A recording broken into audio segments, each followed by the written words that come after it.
Christine.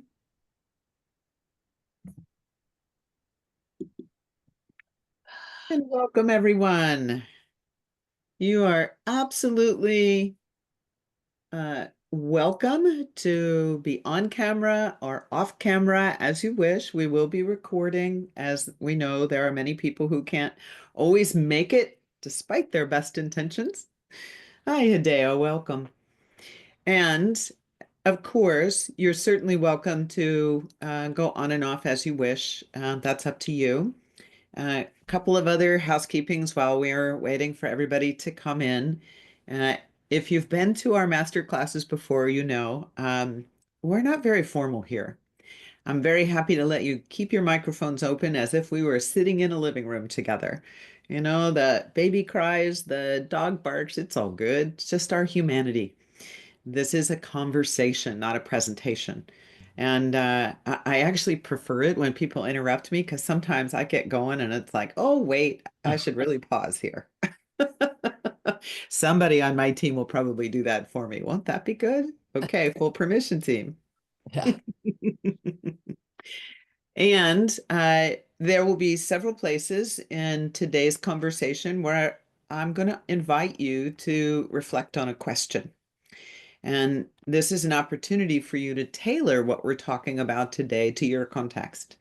Everybody comes with a little different starting place and usually a little different objective. And it's really common for that objective to change as the conversation goes on. So that's the purpose of the reflection time. We will have some breakouts. You'll have an opportunity to tailor the discussion to examine what's right for you. We suspect that some of you are here because you've been thinking about coaching, but you're not really sure what it is. You're what we would call an explorer. Welcome. We're delighted that you overcame your own inertia and said, okay, I'm going to go. I'm going to go find out. And of course, it's a lifelong professional practice. And some of you might be at the stage of you've done some training and you're out starting to coach and you're like, what's next? Or, oh my gosh, there must be something next. And then there's also, I've been doing it for 3 to 5 years now. I'm feeling like I'm in a groove, but maybe the groove is getting a little too deep. Like, what could pull me up and make me a little more aspirational? Of course, here at inviteCHANGE, we have a wide range of product available in the educational space. And so what we decided to do for this month was to talk a little bit about ICF certification. I think sometimes it gets lost out there in the world a little bit. So I want to talk about its origins a little bit. I think it's always important to know the bias of the person who's talking. So I'll give you a little bit of my background as well. And the reason inviteCHANGE brings generative wholeness forward as an amplifier to the work that the wonderful professional association we have, International Coaching Federation, brings to the world on all 6 continents. I think someday we might be able to train penguins, just not yet. So I think we'll skip Antarctica. All right, I think everybody has arrived. And so let me bring up some slides. It's really good to see everybody that has been here before. Welcome back. And those of you that are new, we're delighted you're here. Certification that means something. How ICF plus generative wholeness redefine what it means to lead, serve, and make impact. You know, it's my experience that our world today overflows with lots of words in front of the word coach. In other words, coaching titles and self-proclaimed experts. And it's making credibility no longer an option. It's a competitive edge. I do subscribe to the fact that the ICF credential is more than a badge. It's a signal. It's a signal of trust. It's a signal of mastery and of lasting impact that you can create for your clients. In fact, it's super important to realize just how much into the future any one coaching relationship you have, whether you are a leader inside of an organization, using coaching skills with your team, or you're a practitioner, either internally or externally in the practice of professional coaching, you are creating someone's investment in themselves to transform the impact they create in the world. So, whether you're an emerging coach or a seasoned leader guiding transformation right now, the experience today will show you why the ICF credential remains the gold standard and how Invite Change turns that badge into a powerful vehicle for real world influence. All right, so this is the point where the stewardess on the airplane says, if we're not going the destination you thought we were going today, this is when you want to disembark. But please don't. We want y'all to stick around. Okay, I should be in presentation mode. Here we go. So take a minute and really let this in. True credibility begins with congruence. When a leader's actions, intentions, and values align.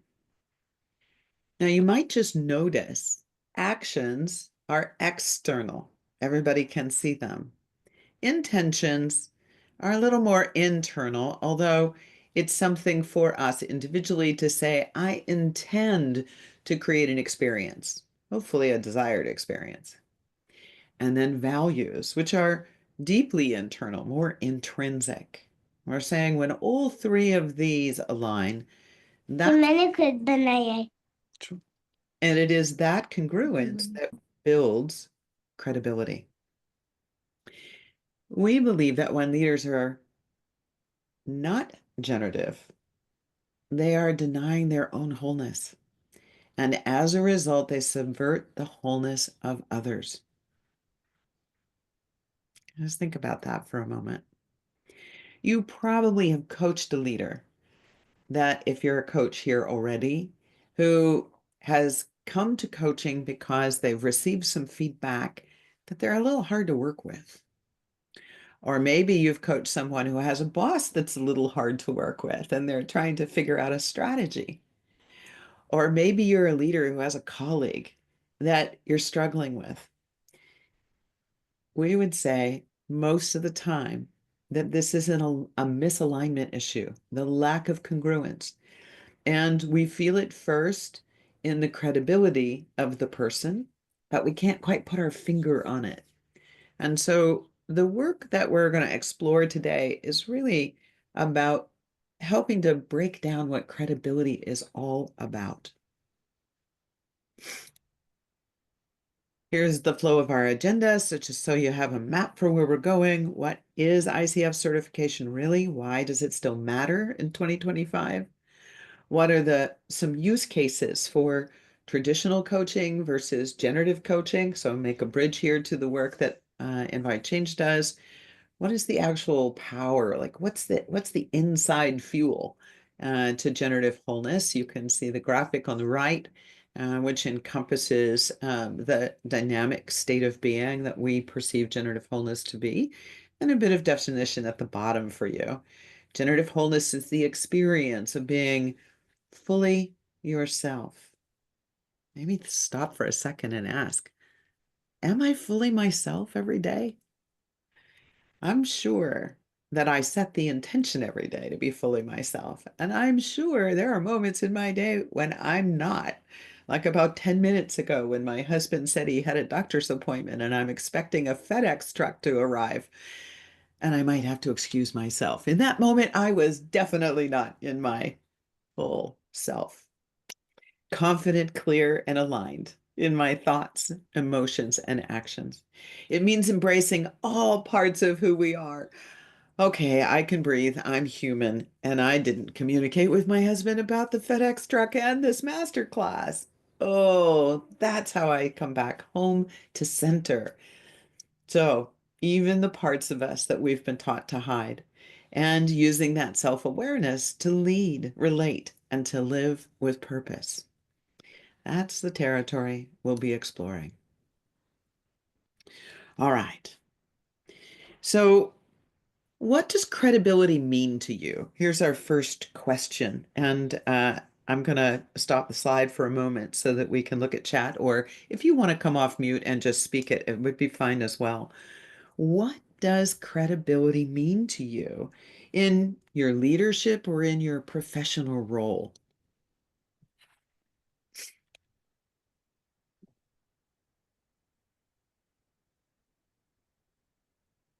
What does credibility mean to you in your leadership or your professional role?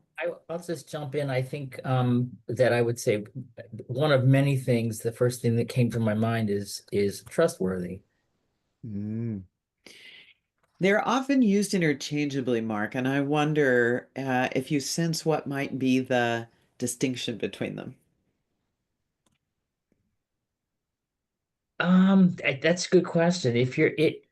If you're not, I mean, as a coach, if I can't be trusted, then it impacts my credibility. I know Okay. that sounds really simple. No, it's really good and important here because you've put a sequence to it. When I am trustworthy, my clients will see me as credible. You're not yet with a client. Take the front end of it. I'm out in the world, just being Mark. What is the way that I demonstrate credibility to myself, right? How do I stand in integrity to myself? That's another element of it. Beverly's comment here about walk the talk. And I think that we get these little jumbled up. Honesty, integrity, trust. Um, I think credibility also has a lot to do with character, which takes us back inside, right? Back into the level of values and principles in our belief system. I had this shocking experience of going out to I wanted to find a quote on credibility from a woman leader. Now, what was interesting is I just put in credibility quotes, and there were pages of men from clearly very elder men to more current men, and not a single woman until I got to the sixth page on Google. So then I put in quotes on credibility, women leaders, and look what I find. Four. And then a whole bunch of men populated on the same Google page. What does that say? Societally, we have associated to credibility, which is the reason I'm bringing it forward. It doesn't mean that there aren't women who have quotes about credibility that are worthy of being quoted. The one I gave on the page before is actually mine out of the book I released last year called From Tension to Transformation. So maybe someday I'll make it to Google. We'll see. My point is, we perceive credibility outside in, and yet it's constructed inside out. Anybody else want to add something? Let's see, Camilla. Some people end up believing those that they, oh, did you mean to write shouldn't? Yes, and we usually figure it out too late. It's like, oh, I got swindled again. How did that happen? Well, But I'll I tell you think how. I think that confidence that a lot of people exert when they are in those positions where they shouldn't be even believed actually impacts our own credibility when we differ in opinions. And that's what happens to women, because in a lot of situations Mhm. we do not agree with what's being said on the other side, but yet in a way we kind of sell ourselves to believe that we have to. Yes, there's a great deal of research and literature about shapeshifting. Men do it too, right? Men find themselves in contexts that are very competitive, and they figure out how to get a competitive edge, and they shapeshift to meet that outer expectation. In the example you're giving, Camilla, where there's maybe a gender identity that's creating some diversity, and it becomes personal instead of we're different. Like, come on, let's debate the idea, not the person. But it doesn't end up that way. We end up making a divisive separation. And what do we do to survive? We shapeshift. This is the Equal Rights Amendment turned into feminism, which turned into women trying to be men. This was the storyline in journalism, whether it was true or not. This was the storyline. And so there's a predisposition for all of us. This is why bias is so important to thinking that it was the truth until it's proved otherwise. And credibility is a little different thing. It's internal, it's not external. It doesn't live by anybody else's standards.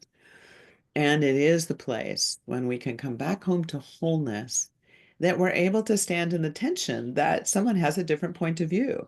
Great. Let me learn about your point of view. We don't have to fight like it's an either or. Two truths can coexist at the same time. This is one of the things that's so powerful about the coaching paradigm, and in particular, generative wholeness. Ooh, Hideo, can you say a little more reminder of where to be grounded? Yeah, just thinking aloud. Yeah.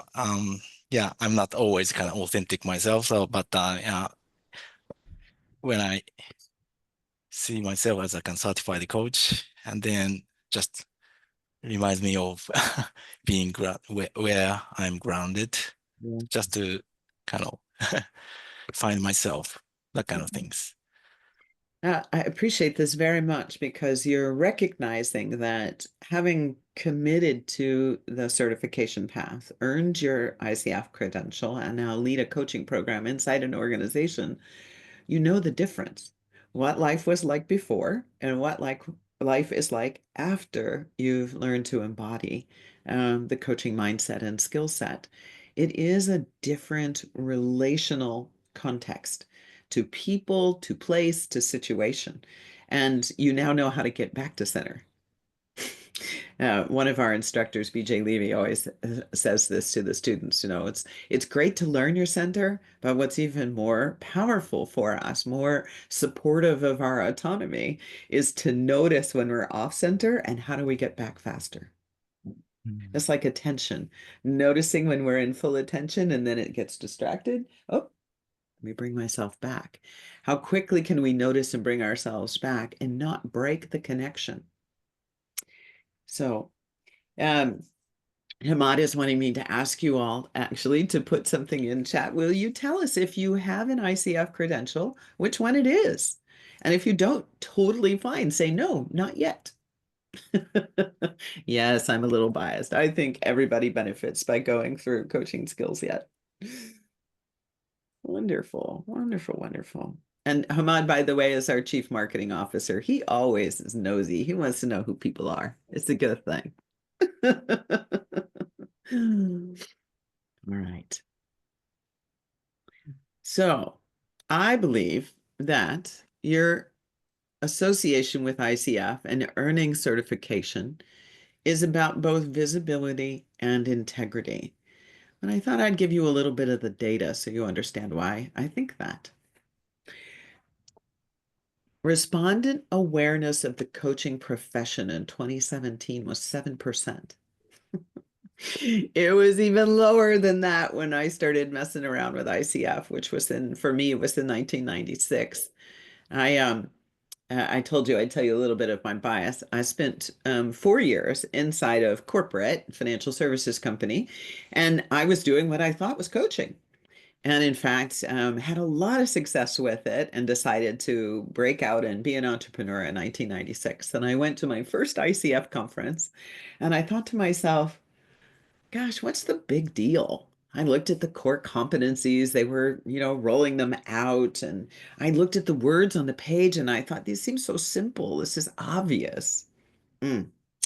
Well, I know enough that when I get a little hubris, that it's time for me to step back and think again and look a little more closely. And so in 97 and in 98, I did 3 certification programs. And boy, did my eyes get opened up. There's a lot more than what you see on the page. And clearly, we have in the last 30 years, we as ICF, all of us as certified coaches are members of ICF and earn that credential.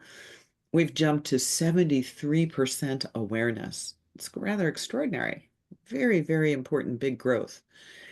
And we have more than 65,000 practitioners who are holding the credential, and about 103,000 who are affiliated with the ICF and on their way to credentials. Exponential growth. I wonder why. Interesting to see in the research that was published in 24, millennials are the generation most likely to be aware of coaching. And we've seen this in lots of other research that's talking about people are in the younger generations who have not had the same kind of status quo in their careers. They've been able to have more mobility. They have a lot of access to information and process and knowledge through technology. And they're able to focus on self and self-development. So I think that that's not a surprising number to me.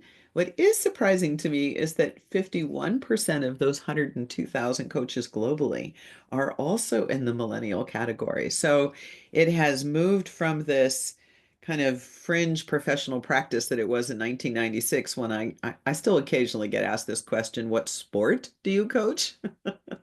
to a recognized professional practice. And in fact, there will be a body of knowledge book coming out. It will be announced and made available for sale at the Converge conference in October this year, where we'll be celebrating the 30th anniversary. It's very exciting. And I think this last number is also quite powerful, which is 65% of those who had previously participated in a coaching relationship said their coach held a certification or a credential from a membership organization. ICF is not the only one. However, it is the largest, and it has been the leader in establishing a globally recognized code of ethics. In fact, it was submitted to the European Union and identified as supportive of a self-regulated profession. And I think that's super important, as that badge identifies when you earn the ICF certification, it's identifying you as taking a stand for ethical professional quality. And others who do not have that badge can't make that claim. So that's one good benefit. So now I want you to think a little bit about your own role and what credibility means in the role. And let's look at the data here for uh, why I think about it this way. There's a core, oh, this did it backwards on me. Look at that. So there's a core competency model. It has 58 skills, and it's been validated and refined through objective job analysis. This is an international standards organization quality standard. Um, I have the cramps in the memory of my hand from a 3-day workshop. The first time we did this with 25 coaching educators, and we validated every skill of a coach and then went out and surveyed all coaches. That's now done every 3 years to make sure that what we are training people to do and what we are promising to the purchaser of coaching to receive is in fact what everybody is doing. And the other way that we check this is through the earning of the credential, which is not only evidencing your knowledge of the code of ethics, but the application of the code of ethics in a credentialing exam and a peer-reviewed demonstration of your skills. So I'm taking the time to talk about this because I often hear from coaches, but my clients don't ask me. And I'm a little cheeky, so take this with a grain of salt. My answer back is, why aren't you telling them? It's not easy to earn your credential. You spend a lot of time and you spend a great deal of inner reflection on, gosh, how did I get to be a successful adult without these skills up to this point in time? And the evolution of one's mindset and skill set that occurs through this kind of education, that's important for your clients to appreciate and understand that it is the source of the impact you will create with them, for them, on behalf of them, to implement learning, growth, and change in their own lives. That's a pretty big responsibility. You've earned the right to deliver it and the privilege to be proud about it. So I think we've hit a number of the things, Mark, you were talking about, right? To call oneself a professional coach means you've invested in your professional practice. To have integrity with that practice, you're following standards of code of conduct and the standards of quality. And of course, you're consistent with it and you're transparent about it. These are all things that contribute to constructing that client's view of us as credible. But I think more importantly, it's the internal confidence.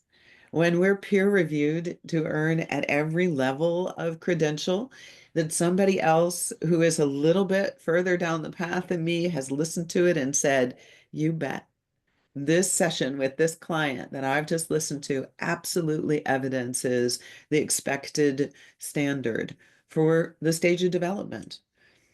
There's a little bit of geekiness for some of you, but ACC is earned at 100 hours of client practice. PCC is earned at 500 hours of client practice, and MCC is at 2,500 hours of client practice. The ACTC is for team coaching and requires that you have at least 5 team coaching engagements. And CCE is the ongoing continuing coaching education. But all of these that you earn over a lifetime are telling the story of you're credible to yourself and therefore have the pride and bragging rights to say that to others. So, having heard that, those of you, many of you are credentialed coaches. How do you think about your credibility in your professional role as coach? And maybe, how do you talk about it? How do you say something to your prospective clients about it? And don't tell me you're all going to tell me you never say anything about your credential. I don't believe you. Jay. One of, Oh, go oh, ahead. Go ahead, Sarah. I was going to say one of the ways that I talk about it is an experience that I had long ago before I ever was even had coaching or became a coach. And that was that I was at a function and I heard someone talking about their client with someone else. It's like a cocktail party kind of thing. And I remember thinking, speaking of credibility, they lost all credibility with me. And it was like I couldn't believe because without knowing the ethics, I knew that this was confidential information that is not cocktail party material. So when I got interested in coaching, the ICF was really a big deal to me because of the ethics and that the community of coaches that I would be learning with and associating would be holding that quality and that bar and that professional standard. And to me, that is really a big point of differentiation that I definitely bring into my discovery and even just the conversation of are we going to go down this path or not? Yeah, I'm so glad that you brought this in because there's a couple of facets to it. You know, we believe that it is up to the client to decide who they tell, what they tell, and when they tell that they are engaged in a coaching partnership. I'm always delighted when my clients brag, when they say, I'm working with a generative coach. My boss knows I'm working with a generative coach and totally supports me in it. And it has so improved my relationship with my boss and with my peers. I can't imagine that I went this long. In fact, I had a client just say this to me yesterday, that I went so long in my professional life without the benefit of coaching. So the disclosure of it coming from the client is what we go for. We want the client to have the credibility in their own lives of having invested in themselves through the coaching paradigm. It's not ours to say. However, it is ours to say if we're on the building relationship side of inviting people to engage in a contract. And if you don't disclose the differentiation, you're likely limiting the reach and breadth and depth of the work you could be doing in the world. So break out. Come on, Jay, tell me about how you're talking about coaching since you just earned your ACC. Well, I don't have the ACC yet. You're close. I am close to taking the exam. He, Uh, he passed his peer review and he's yeah, finished his training and he's got his 100 hours. yes, that's right. And I might have the ACC very shortly. No, I'm talking with potential clients about the value of this. A lot of my clients are communications professionals because I have a PR background and I have a similar type of credential. So a lot of them have it. Yeah. So I kind of compare the two, but I have to quickly explain the difference between consulting and coaching along with that. But the light bulb goes on when I explain it's a certain level of standard of excellence. It's also indicating that we subscribe to a code of ethics because a lot of the PR practitioners I know have something similar. So for people who have that type of equivalent in another field, they definitely understand that. Yeah. Yeah. Good. Good, good, good. So what Jay is also modeling is everything that came before you step on to the credentialing path matters. It's part of who you are, of course, but it's also who you are becoming. When you add coaching to your existing professional life, you are refining, you're communicating and relating. And Camilla, you're still in the construction industry, right? I will always be in the financial services industry, and often I'm engaged because that's in my corporate background. It also means I know how to think as a business person, which means I can work in other industries. So adding the credential on top is like, oh, I don't know, Steve. I'm trying to think of the last time I gave you a metaphor for this, and I'm forgetting right off the top of my head. But it's a radiance in my mind that I know how to speak about relating and communicating in a way that I never learned in Communications 101 in college.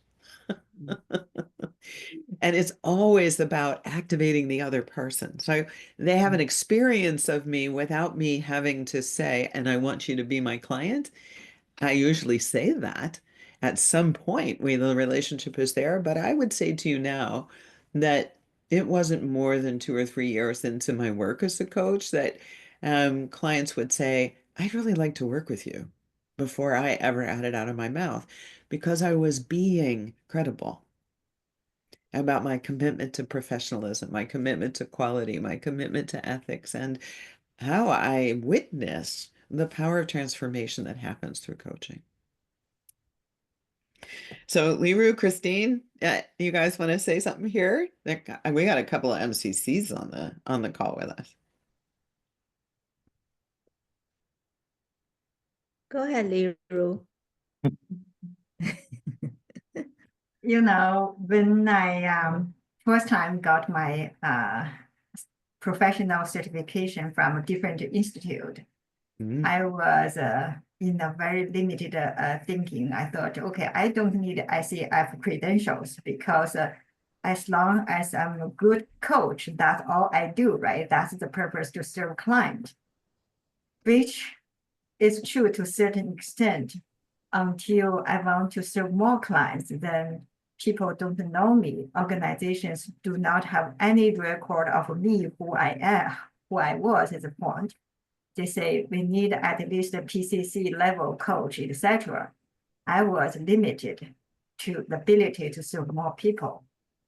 Then that realized the credibility is not only how I do it, or for what I am capable of doing, also to let people know the knowledge in theory, and also the ICF credentials, that becomes very important. So with that realization, I need to grow for a longer time to serve my clients. I began to turn into ICF to then start to compare the notes from my other institute training with the ICF credential requirement.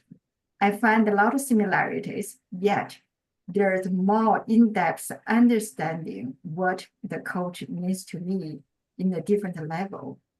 Mm-hmm.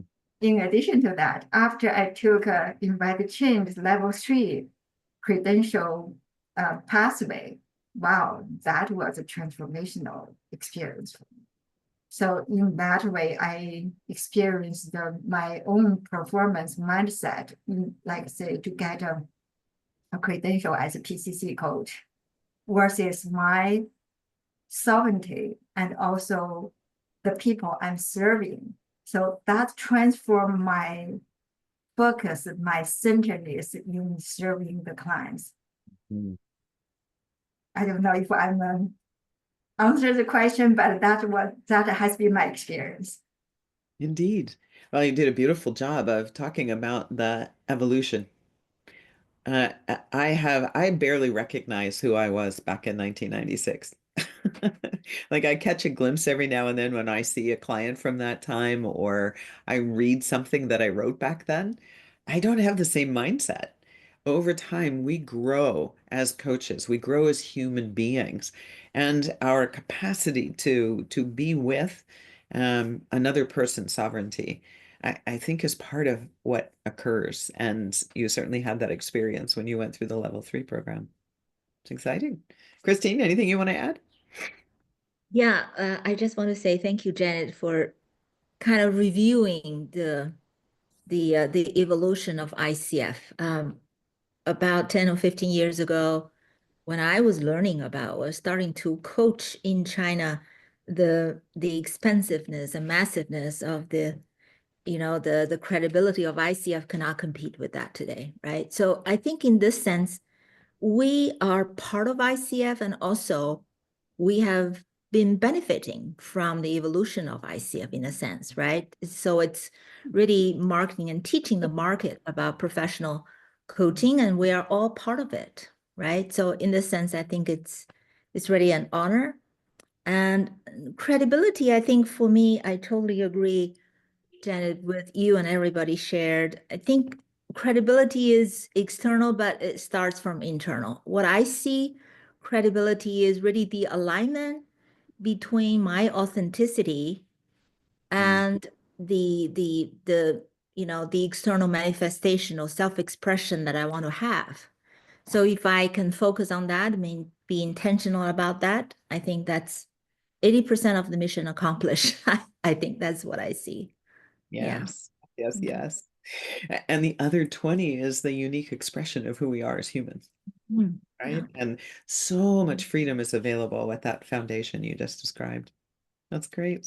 Can I add a quick comment, Janet? Because I really love what Christine just said and what you said earlier, and that is that I've been coaching for about maybe 10, 15 years or so, and I've been certified about 5, 6 years now. And um, when you're talking, one of the things I've learned is that I spent the first 12 plus years of my professional career as a therapist. And Mm. I often, when I started out coaching, I didn't tell people that.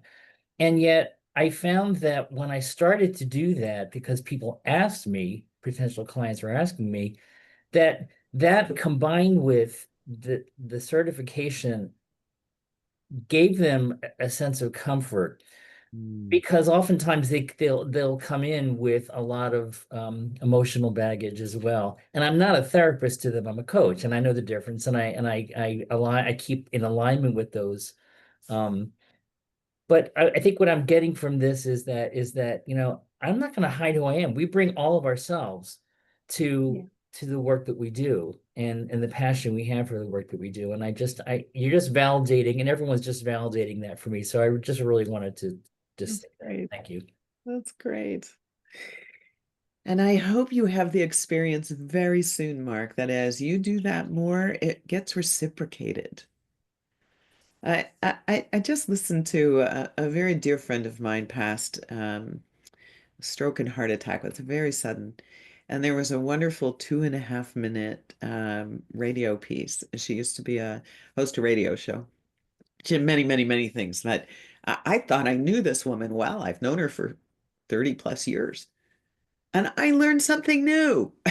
It's like when we ever actually know everything about the other person, whoever it is, whether it's client or colleague or friend, and the answer is no, there's always more to discover. And as we become more transparent, um, I was just writing the choice article, and I was remembering Amara Ross was one of our faculty members early on in this organization, and she's the one who taught me intimacy. Intimacy used to be in the core competency language, and we dropped it because of the overlay to sexuality and not wanting to cross that boundary. But she said, intimacy is just in to me see. Into me see. That's what we're doing. That's what we're doing in a coaching conversation. We are seeing into the client. We're helping them see into themselves. And the degree to which we are transparent about what we value and how we walk in the world creates the opportunity for them to share back to us. Again, I'm going to pick on Steve here for a second, because when we were first exploring DEI-BJ, so diversity, equity, inclusion, belonging, and justice, as a coach educator, we were talking about how important it is to ask the question first by saying, I identify as a white cisgender woman. What is the way you identify yourself? So that there is a foundation from which people get to be exactly who they are and nothing else. Not right, not wrong. Diversity exists. It's a fact, folks. I'm not sure why we keep debating it. And there is disequity, and there is injustice, and there are exclusionary practices. And these are the things we want to understand to break through so that people can be in the fullest expression possible. So be in your full expression and see what happened. Thanks, Mark. Steve, you want to add anything to what I said there?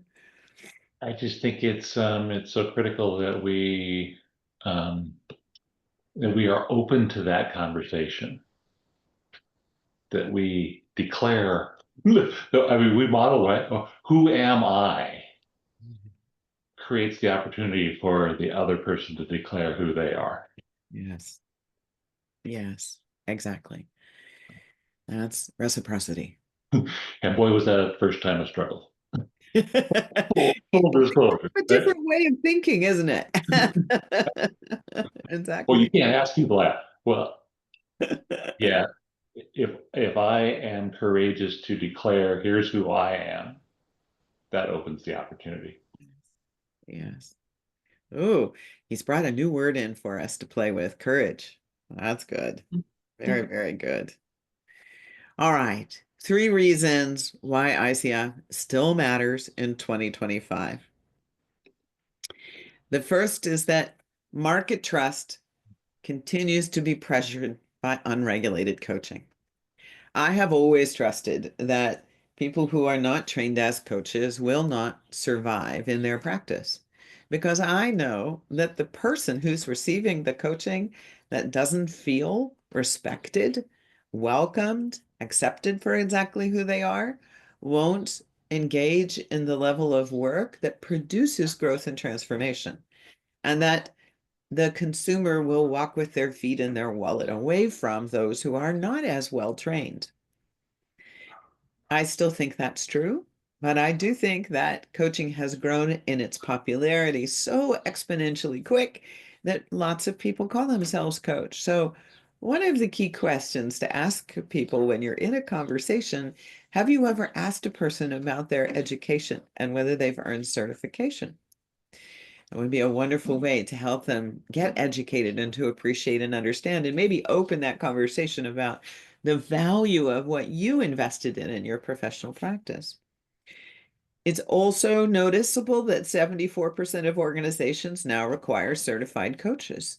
And this is because it gives them a standard. It's a global standard of ethics, a global standard of performance demonstration, and therefore it's the first vetting criteria.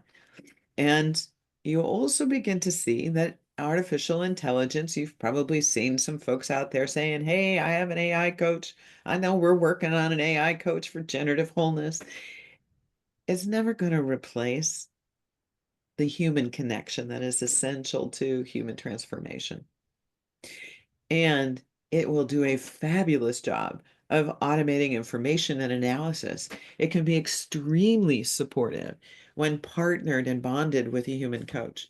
So there's a very bright frontier, and it will require us all to adapt. Being part of a global association that supports that makes a difference. Why? Because people follow presence, not pressure. People follow presence. They trust clarity and they crave calm in their lives. You can offer it, and only if you pause long enough to find it in yourself first. And that's the reason why we feel so strongly about being coaching educators and supporting individuals in all walks of life to commit to this professional path. Life just goes better with a coaching mindset and skill set. And I wonder, you can chat yes or no on this one. I'm not gonna pause for a discussion here, but have you worked with someone who had the title and not the presence to be credible? I had a boss once who held himself out as an investment advisor. And I had the wonderful privilege to stand up the first set of money market funds for Charles Schwab and Company. And they'd brought this guy in from the outside because they thought I was too young or too junior or something. I was too something, I'm sure. And this person in my first 30-minute conversation knew absolutely nothing about managing an investment portfolio. Nothing. Somehow had created a wonderful mirage, but he was not going to get the job done. And I had to, at that time, find a way to stay in integrity with myself and do the work that I knew I was there to do. I didn't have the coaching skill yet. I didn't know how to have a direct conversation or how to ask questions to learn more about how could you say this when this is the actual demonstration you're giving me? And I get these two things are existing at once, but how did that happen? Guess what? All day long, I have leaders who show up and say, I have imposter syndrome. I've been promoted beyond my wheelhouse and I don't know what to do now. Okay, so I can forgive his competitiveness. At the time, I didn't know how to do it. And I'm grateful that coaching has given me a way to notice when I have judgment, to pause and allow a state of wonder to bubble up and say, I wonder what it was that motivated this person to come to this organization and present in that way, that it's a persona and not genuine. If we don't do it in ourselves, we can't see it in others. All right. Let's talk a little bit about the difference between kind of where coaching started in the world before there was ICF standards. And I'm putting it in the context of the vehicle for generative change that we work with here at inviteCHANGE. Traditional coaching is focused on that right-hand side over there, the actions that are taken and the results that are getting produced. And as a result, it tends to be very performance-based. I want to get from A to B. It's goal-oriented. What must I do in order to fulfill the goal? And therefore, it is very transactionally focused. Nothing wrong with this. This is useful. It's important inside of business. And if what you're looking for is learning, growth, and change, something more is required. And that more that's required is internal. Mindset influences how we show up with people, how we interact with them, and the way we make decisions. And it's comprised of our attitudes, our frame of reference, our thoughts, our habits, our routine actions, our belief systems. These are all internal and from our construction of life at a moment in time and is continuously constructed. Now, mind you, much of what we've done in our history, we behave unconsciously from, reactive. And so when we activate human development and we are coaching from a generative approach, we're much more interested in the presence. What is the presence of this person in front of me? Am I experiencing them as calm and centered, or am I experiencing them as driven and um, a little intense, a little over the top? Pressure, not presence. Do I notice that they're sovereign oriented or other oriented? Sov meaning self-ruling. Do they recognize that they really have an inner authority from which they make decisions in their life about how they relate, how they embody their values or not? And ultimately, it's about being transformative focused as opposed to transactional. So I'm offering this to simply give you a way to kind of see a spectrum of the work. Yes, the skills can be applied absolutely at a traditional level of performance, goal, and transaction. And there's so much more available from that same skill model. I'm much more interested in how organizations and their teams and their leaders can recognize internally what it takes.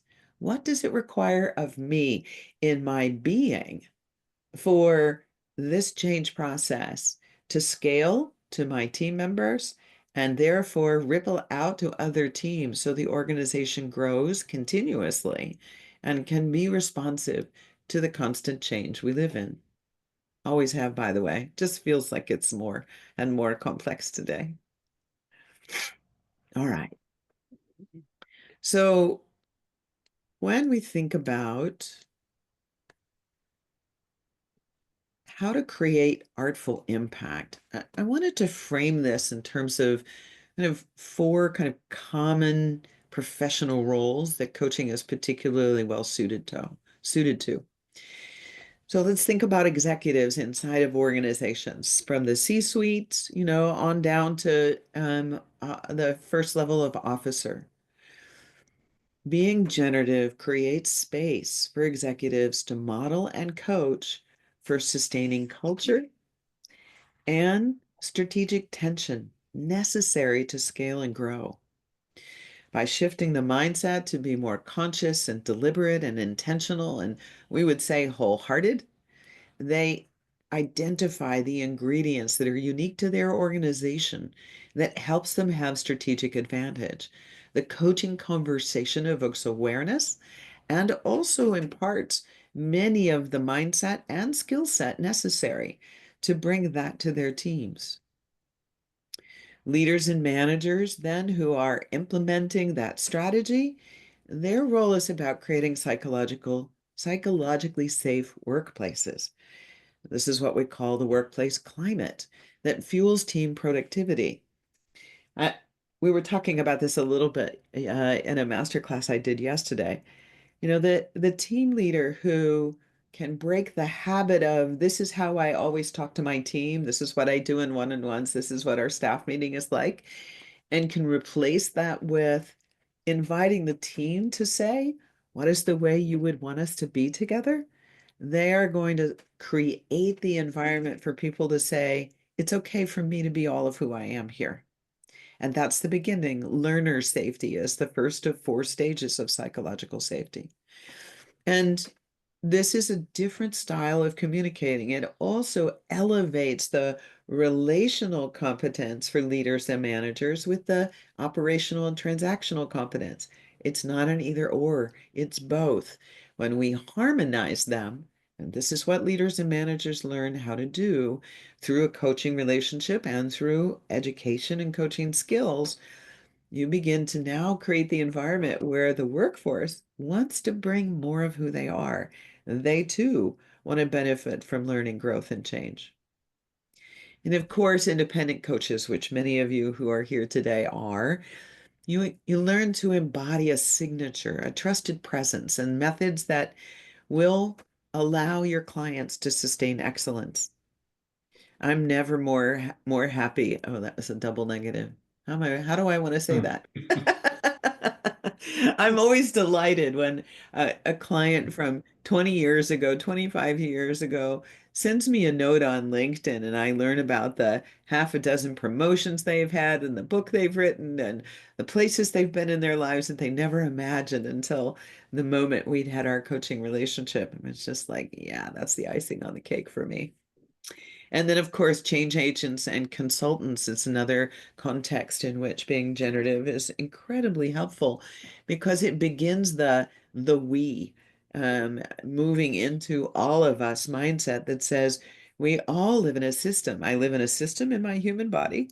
I live in a system in my family, in my friends and community and education. I live in a system called a company, an organization, an industry, in a geography, and ultimately in the human society.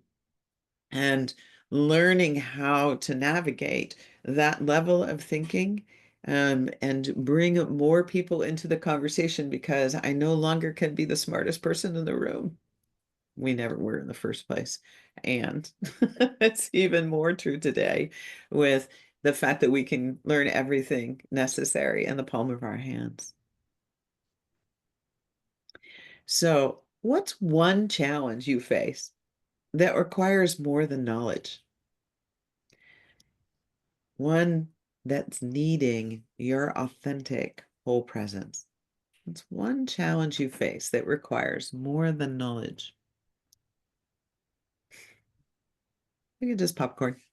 Me to put it in chat, or you're welcome to just come off mic and let me hear what's top of mind when you hear the question.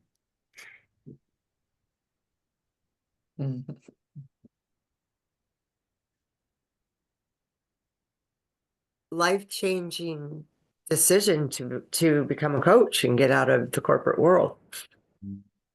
That takes intuition that I've been following. Yeah.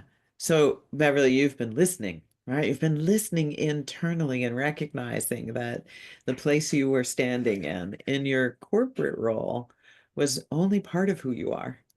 And there were some other parts that weren't as welcome there. That was my huge realization during the downsizing. About a month before, I realized that my personal values and the company's, maybe what they put on the wall aligned, but the way they acted did not align with mine. Yeah, exactly. You know, this is, and I'm so glad that you were able to see the clarity of the values conflict. That's often a very important part of the coaching conversation because we don't even know it's happening. We have a gut instinct or an intuition is like all of a sudden, like we don't bounce out of bed to go to work. Like, what is going on here? What has happened here? And it can be traced back to a values conflict. And a well-trained coach conversationally knows how to invite that exploration for a person to realize, oh, maybe it's time. Maybe I've outlived what I came here to do. What's my next thing? 34 years and almost leaving the company 4 different times. So, hey, fourth time was a charm for you? well, you know, the voice was there. I just didn't trust it. Yeah. Well, here's to trusting it now. That's fantastic. Absolutely. Yes. If I can just add to what Beverly said, I think mine's in a different capacity. I was coaching within the federal government, and it was forced to no longer do it. And so it's looking at myself and revaluing myself as a coach that wants to continue to do this work.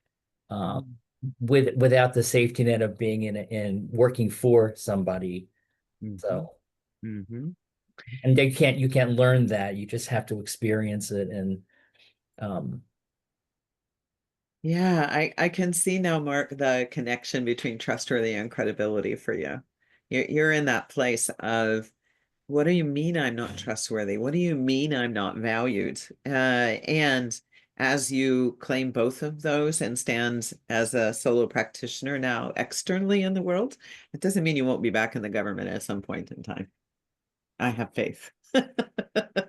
And, right, for you to have this opportunity to say, well, hang on a second, I have something valuable to contribute. You benefit, and all of your future clients will benefit from that full embodiment. Beverly, are you hearing that too? I absolutely am. Good. As I turned all this around, it's become very clear that, yeah, that the beautiful thing is that I have choice here on making sure that I'm aligned with, and that little voice will be important to make sure I can be successful and help people transform themselves. And you now between the two of you said three really important micro skills. The first is noticing the tension and listening to that voice, whatever you call that voice, your inner authority, your mastermind, your alchemist, your captain, whatever you call that voice, noticing that it's speaking, usually tension, and listening to what it's asking you to consider that might be out of your status quo, and be able, secondly, to sit in the discomfort of that just a little bit longer, to say, really, really, what's the evidence? Let me just be with that for a minute and see how, in my reflection, what I see. And then the third step is to ask some questions, to go ask of others, identify who the people are that you trust, and begin to explore what might be possible. What would it ask of me? And the minute you ask those what questions, you are activating original thinking. That is a generative process, those three steps. I just got your book and I'm excited to hear what it has, what it talks about this tension. Great, that will be fun. So this is what gets cultivated. I am giving you some ways to frame this, and then we're going to have you go into some breakouts, and I'll explain how those are going to work here in just a moment. So, in the capacity of being an observer of others, you learn in generative wholeness to see what others miss, the things that live in the world of energy and emotion, the affect or influence or impact that you allow someone to have on you, realizing that they may not know that.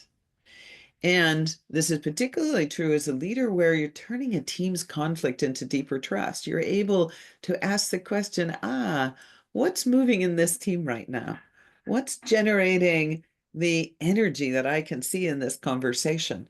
Notice the word is very neutral. Energy and experience is an invitation that says, describe what's occurring and let's see what wants to happen now, because we can recognize that there is a certain quality of intensity and tension in the room. You're listening by tuning into emotion, energy, and insight. Again, helping leaders during uncertain pivots. It's like, oh, if we go left, it goes a little more intense. If we go right, it's a little less intense. I wonder what the ratio is that's the Goldilocks, if you will, for how we're going to move forward with this. I just had a leader whose fourth layoff in 15 months. Their organization is hemorrhaging with everything that's going on economically right now.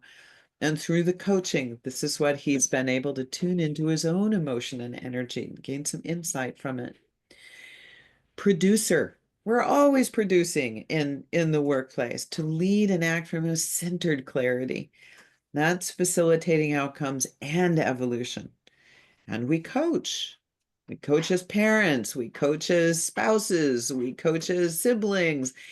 I want to evoke ownership and lasting change. I can't do it for someone, and I can't want it more than they want it. But I absolutely can invite them to consider what it is they want and generate a space for their own identity level transformation. And then, of course, leading, building cultures of trust and transformation, including being able to coach through everybody's burnout with deep presence. I've done a lot of work in healthcare over the last 6 years, and it's really remarkable to see the level of resilience that gets built through the coaching conversation. And I guarantee you there's a lot of burnout going on there right now. Probably going to get worse before it gets better. Okay. And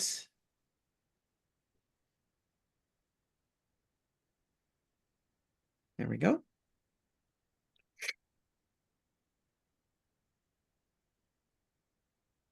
Here's where we're headed. We have several people here who can participate in any of the three rooms. They're down there at the bottom. Here's some questions to explore. What is your current leadership or professional reality? What's missing between where you are and where you want to be? And what certification, education, or development support fits with the vision you have for yourself? Something brought you here, and as the image shows, wherever you are in the journey, with some sunlight and some water and some good nutrients in the soil, you can grow into a great big old tree. And so we have 3 rooms that we're going to set up. One for maybe you're an explorer. You're at the very beginning of this. I am kind of interested. Maybe I want to hire a coach. Maybe I want to become a coach. Maybe I want to get some coaching skills. And you're wanting to deepen a little bit in any one of those 3 questions. Others might be you've begun the journey of incorporating more curiosity. You probably had some structured learning, may or may not be at your ACC yet, but somewhere in that vicinity. And you're looking to build more confidence through hands-on experience with peers. And then the last category, skilled and actively applying your expertise. And now you're focused on refining and expanding your craft and your leadership role. So those are the 3 rooms. What I'd like you to do in chat so that I can put you in those rooms is indicate 1, 2, or 3. Which place would you like to go?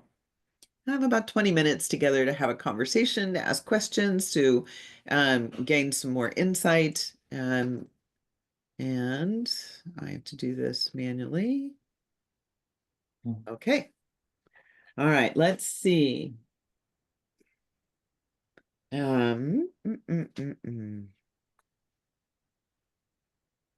is going to take me a minute to do. I need to add a room. All right, Camilla, you are in room 1. Hideo is in room 2.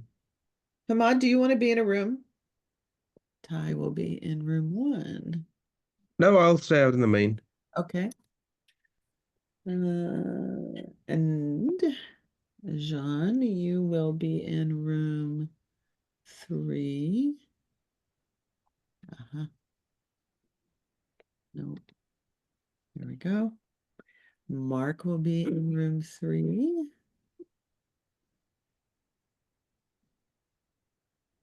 Where did my assign box go? Sorry, guys. I'm being a little bit persnickety here. Let's see. Somewhere, someone knows the answer to that question, and I believe it's you, Janet.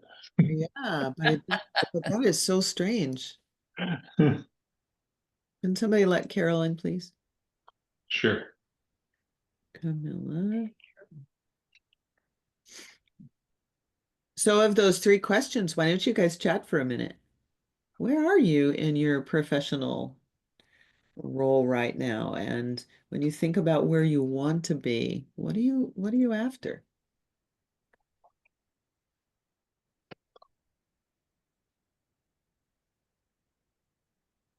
Talia Bay, that's okay. We'll put you, just tell me which room. It's all right that you can't talk. You can at least listen.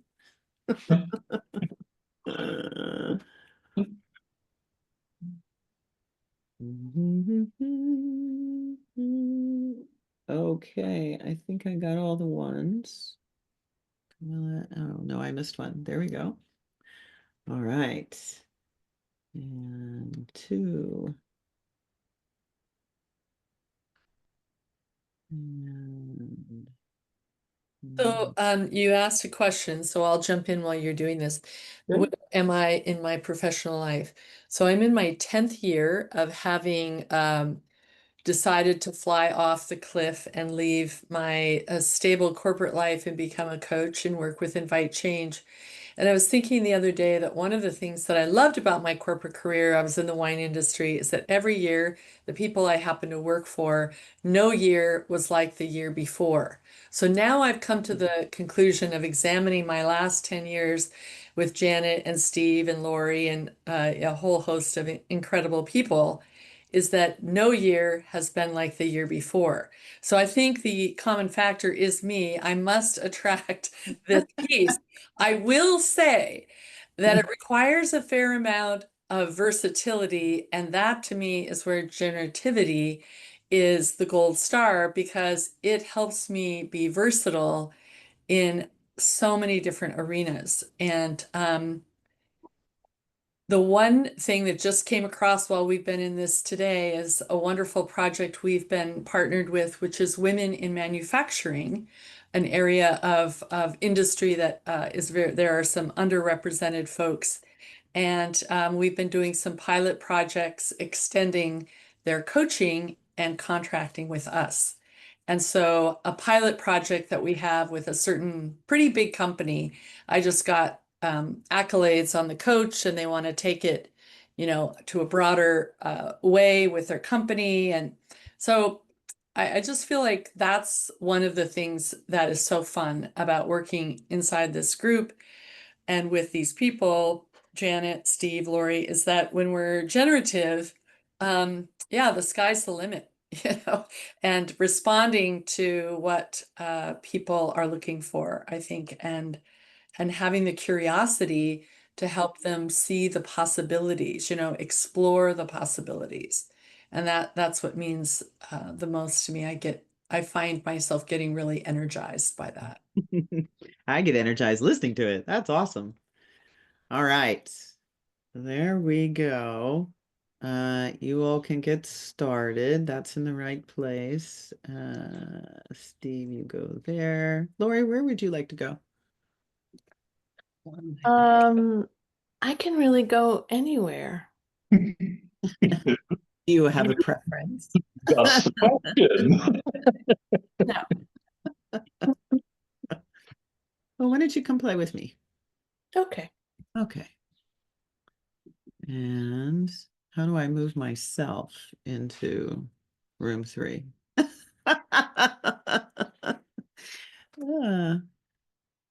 Can you put me there, Hamad?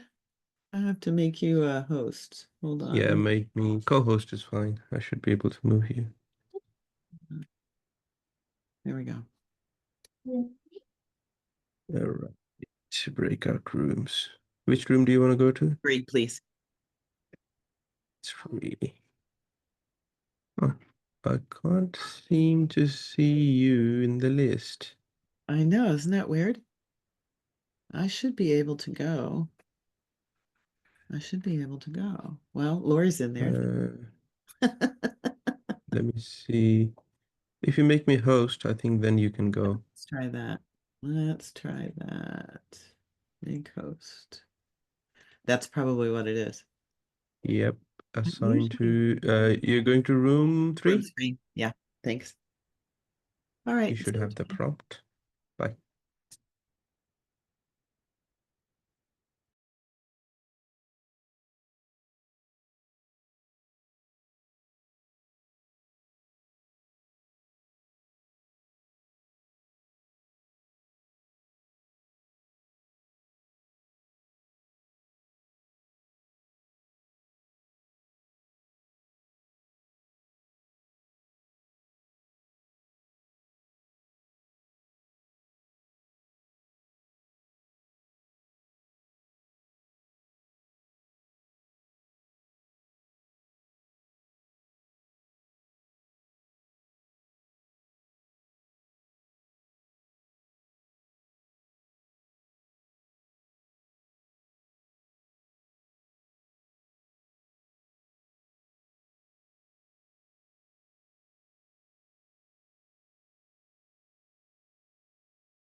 Hello, Ken. How you doing? Good, thanks. Oh, I see you went into breakout rooms, and I'm Yeah, we're in breakouts. It's basically based on what level of discussion you want to have, ACC, PCC, or MCC, okay. Yeah, sorry, Explorers, Intermediate. I had to escape for a bit for an appointment that I couldn't avoid. So I'll just hang and wait for everybody to return at this point, and that'll be good. So I can put you in a room if you like. You can just be a shadow on the wall if you want. sure, yeah, I'm an ACC, so ACC, okay. I will send you in. Let me see. I believe it would be room 1. All right. thank you.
Hello.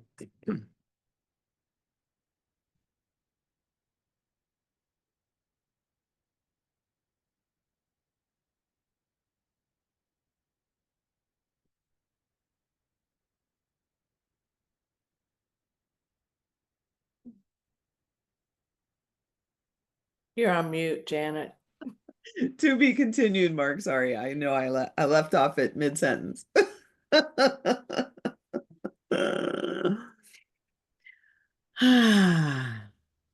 All right, take a moment and chat. Harvest for yourself.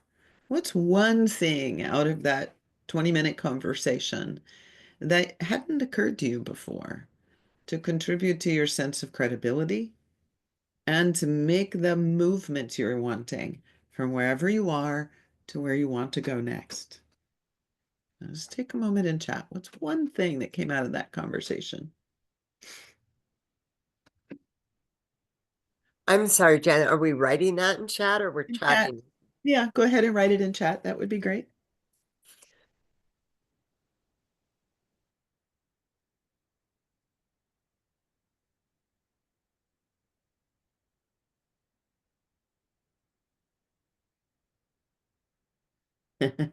Yay, keep it simple. Gosh, we humans, we make things so overcomplicated. And then wonder why we feel like our plates are too full.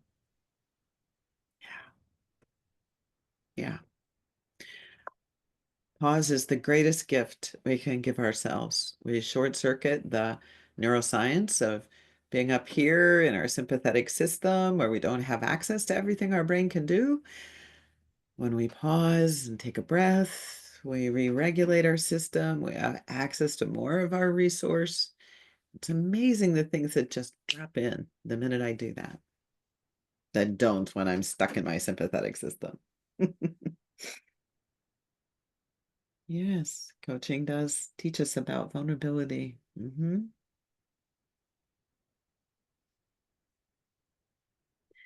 Yeah, Beverly, the slight reframe I'd give you is allow yourself to perceive the people who are resonant for you, who are in alignment with how you see the world. Don't make this hard from the beginning. Yes, you can learn to coach absolutely anybody. But when we're first starting, it's kind of scary to coach somebody that we've got a belief system that like, oh, they won't care. Oh, they're too big. Oh, they're already too accomplished. Maud and I have a colleague in common who went to a conference and ended up sitting next to a billionaire at lunch. Didn't realize it was a billionaire, had an amazing conversation and landed the client because of who she was being, not because of the resume mark, right? Yeah. Yes. That's right, Sarah. Imagining bigger. So as you look at everybody's answers, notice that these are all mindset pieces. What is the frame of reference you're holding? What's the attitude you're holding? Have you really let yourself embody, I am whole, resourceful, capable, and creative. Everything necessary for me to be successful already exists. The work, the development work, is about accessing it, which means you're engaging in either coaching or education to give yourself an opportunity to reflect, to listen within, to give it some breath where it's practical and relevant to whatever environment you find yourself in. That's what education does. Yes, you get some practical tools and methods and ways to go forward, but that's sort of like a ho hum, yeah. The real piece is who am I and who am I becoming? And how will I choose to bring that into the world in a more profound way? It is internal so that you can produce something external that's more exciting, more contributory than what you've given yourself permission to do before. So This is an invitation to act. There's different categories on here depending on how you identify yourself. Um, our offerings for leaders are really about how does a leader adopt the mindset to empower a culture based in the coaching paradigm and to lead the transformation from an internal capability. Conversations Made Better is an 8-hour asynchronous learning, all based in the coaching paradigm, how to change your daily conversation as a leader. Also, principles of that program and being a generative leader. For frontline people leaders and managers, how do you apply this? As I'm learning to be more effective, how do I apply this with my teams? How do I learn to trust that my team has what it takes to rise to the occasion? Any of you have read Wisdom of Teams, Dr. Katzenbach? He always believed, and I've absolutely seen this in my 30 years of working with teams, if you're clear enough about the shared purpose and you give them the challenge to rise to it, they always will. Because you are signaling respect for the competencies they possess and the wholeness in their potential. That's trust-led outcomes. And there's coaching to apply the Conversations Made Better, as well as our first 60-hour professional coaching certification.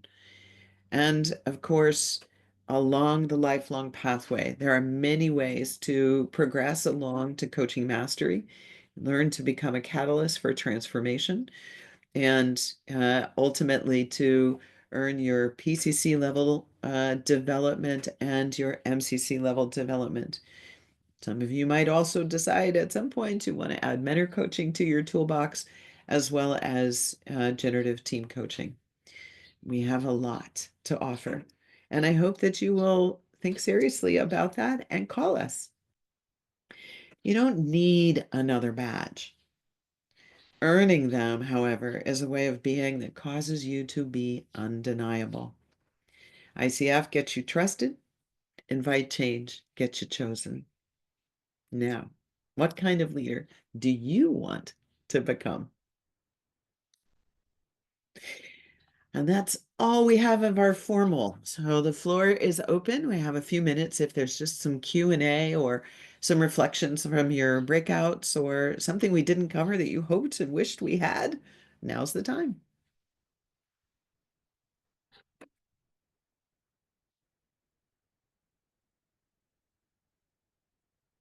Ah, love that, Jay. I think in fact, Hideo is reading a book I recommended to him called Liminal Thinking by Dave Gray, which is something we cover in our programs, actually at every level of development. But I think that the work of constructing, then deconstructing and reconstructing our belief system is a profound fuel for transformation.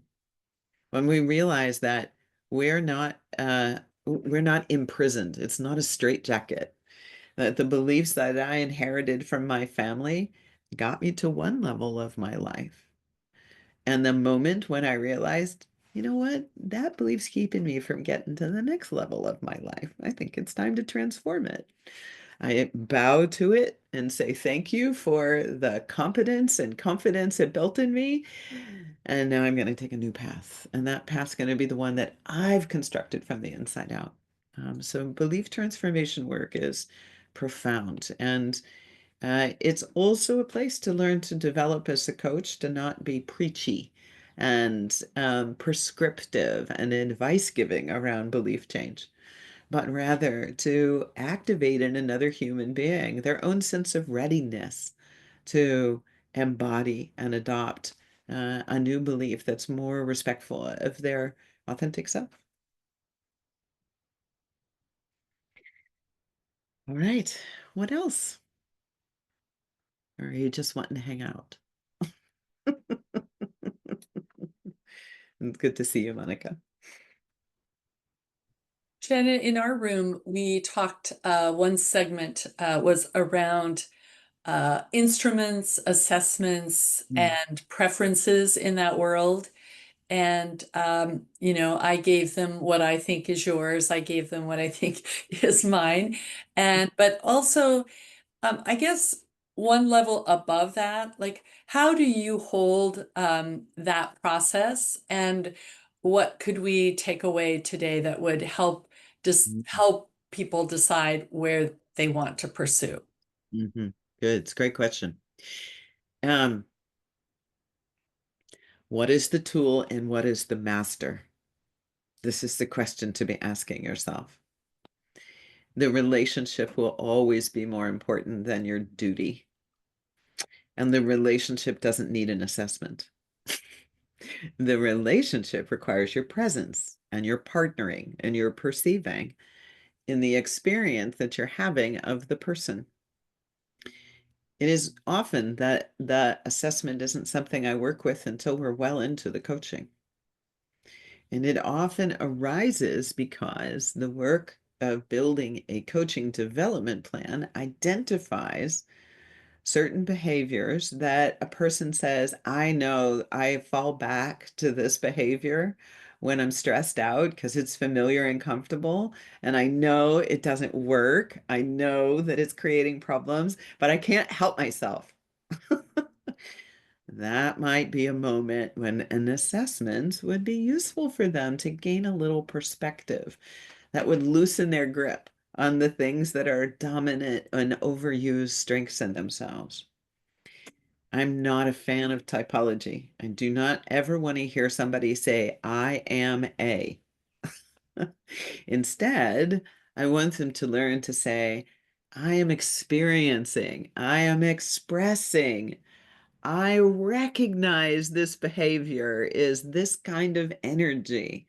I'm aware of an emotion moving through me that I associate with this kind of capacity.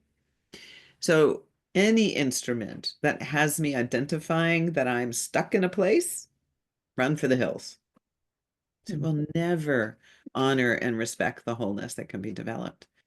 And unfortunately, organizations have defaulted to looking at those because they're easy. You give a team there's one that does animals. And everybody walks around the hallways and they have a little sign on their door with a picture of the animal that they are. Like, okay. An otter or a what's the one, the golden retriever, that one. And I'm like, okay, but that's not all of who they are. And that might be how they identify with themselves at the moment, but there's always more to who we are. We're always unfolding and discovering more of our authentic self.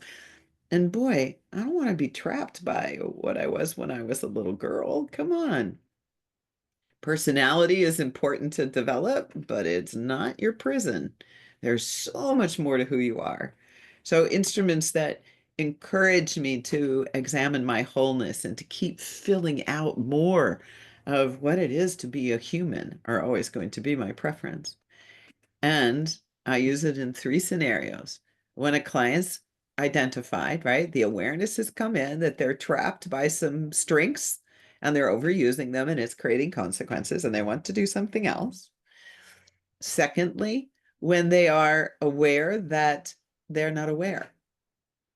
I keep getting surprised or blindsided by the way people describe how they experience me. So there's some awareness building about their impact and influence that can be really useful for an assessment. And the third is when they're working within a system itself. And there are many people who are very different from each other. Assessments can help you build a common language. Again, I avoid things that are typologies, but instead to help them look at, you are all of these, but something might be operating in a more dominant way. We had a whole group of people who wanted to double the size of their company over 6 years, and it didn't have the energy of a renegade or a disruptor anywhere, anywhere in their self-identification. Like, oh, well, that might be really useful for you all to learn to activate inside yourself because it's in you. You just chosen not to use it. It's been fun to watch where they're going with that now. So follow-up question, or did I address what was, go ahead, Monica. So what's one habit or practice you recommend for someone starting their leadership transformation? The most important thing is making space to listen to yourself. That's my ordinary language for the word reflection. Right? Simple things like a gratitude practice for 5 minutes at the end of your business day. What are 3 things that happened today that you're grateful for? And who are 3 people that you interacted with that you're really grateful for that conversation? Do that for 5 days in a row, 5 minutes at the end of the day. Will utterly transform your attitude. That's a really simple practice of listening to yourself. I'm just giving you a frame for it.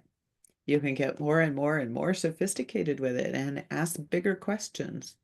What is my place here in this organization at this moment in time that uses the most of who I am, who I know myself to be right now, right? That's a really big question. And it will be something you could sit with for 30 days. Every day you could spend a few minutes on that question and say, I talked to a new person over in that division today, and I'm realizing I have some passion around that. How come I never thought about finding out what they're doing over there and what the opportunities are? So learning to listen to yourself is how you grow. And this is where a coach can be really helpful.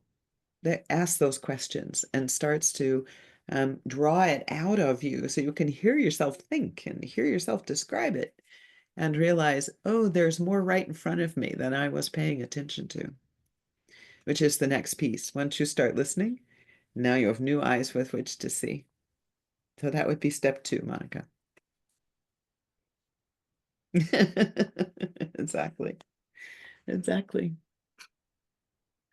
Camilla, you look like you're noodling on something. Am I misreading your gesture on your face? No, I'm always doing that. You don't play poker. I don't ever play poker. I've never even tried. I'm interested. Yeah, I jot down your suggestions, and it's a lot to think about and to reflect on. Yeah. Yeah, being human doesn't come with an operator's manual. I'm kind of glad about that. I'm not. I wish that's one of the things that I would love to eventually do, is create a manual for humanity. Just be like it's delayed, and we've needed it for like thousands and thousands of years. Why not do it already? Oh, maybe we'll have to do a master class on that. That sounds like fun. Oh yeah, but just imagine like thinking big. That's talking about thinking big. All the people that would benefit from having some sort of, manual, like, because we're born into situations where our families, like you said, we outgrow them because they don't understand the big picture, right? And so a lot of those processes are very painful. And I don't think it has to be that way. It might be, Camilla. It's not that they don't understand. They've not chosen to consider it. Right? No. Their I think that, construction. coming from a Latin American country that we identify as the third world, I can see the difference in mindset between one area of the world and another. Exactly. Tell you, it's not that they choose, it's really, it's not yet on their awareness, so. Yes, exactly. Right. And it's not that they're refusing to choose. It's not in their awareness as a possibility to choose. And this is the promise of really effective generative work, helps people realize, my gosh, I never considered that. Okay, that's a profound insight. Well, there you are. There's lots to consider, one step at a time.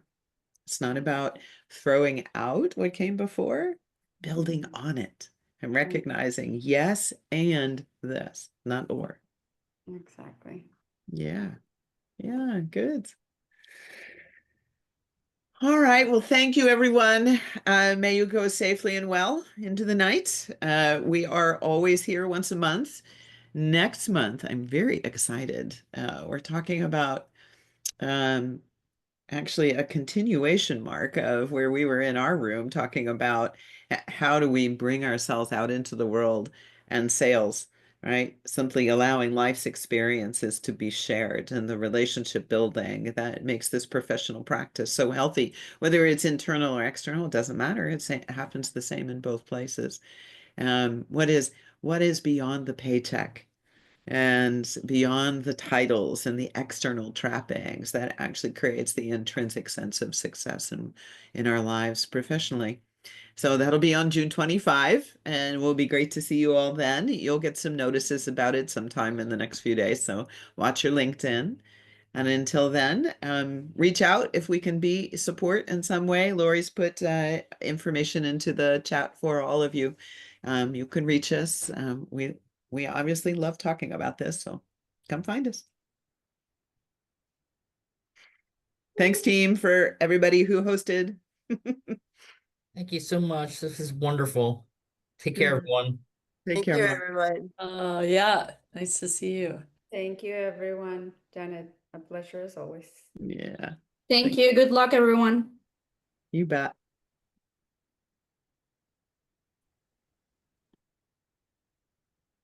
Ahmad, I think you are the host now. You need to stop the recording for us, please. Okay.